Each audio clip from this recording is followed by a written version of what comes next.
Hey, happy Sense of Sunday. Nicole Severson here, hopping on to say hello. And I cannot wait to share with you about the weekend workshop that I just did with Amy Yamada and some of her guest speakers.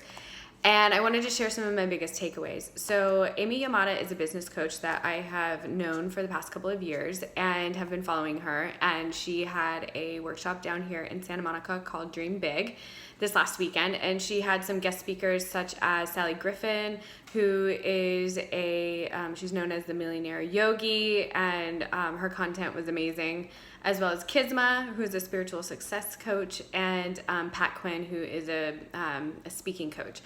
And the weekend, there was so much good information. It was a ton of coaches and entrepreneurs and people that are even some just going there to figure out what they may want to do instead of corporate or other jobs.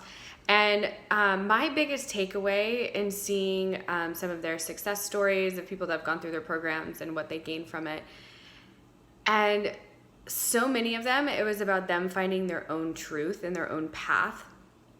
And I think all too often, as whether it's yoga instructors or entrepreneurs or whatever field of work that you're going into, where a lot of the time we're trying, and I'll speak from myself personally instead of the we, but I know that I, in the past, I'm like, just tell me what to do and I'll do it so that I can make the money and make the difference and just get going with something. And it's been a huge disservice to myself to try and rush my own process, because I know that I'm capable. I know that the things that I'm going to do are going to happen. And when they're not happening as fast as I want them to, there can be a big, just tell me what to do and I'll do it. And I noticed that in the stories of these people and some of the speakers that came on that talked about when they really got in alignment with their own truth, how things just started flowing more easily.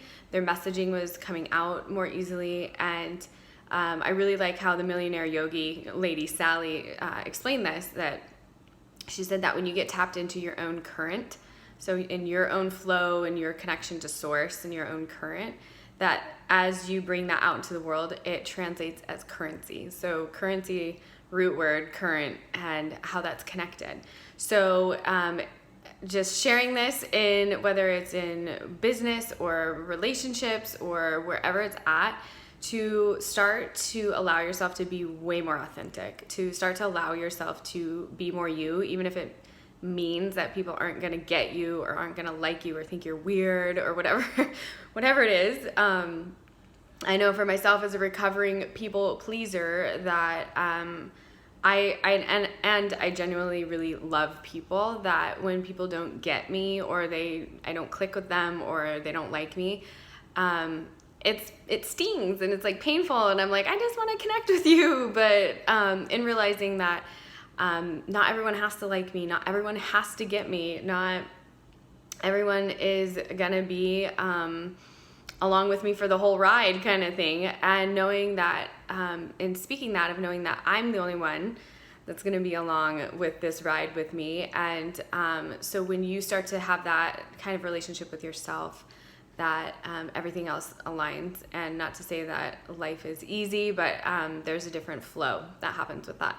So that's been a lot of my own journey. That's also a lot of what I teach in my coaching of with women, to get them tapped back into their divine feminine and connecting to their source and themselves and their bodies, and healing things that need to be healed. So I just want to share those little nuggets from this weekend.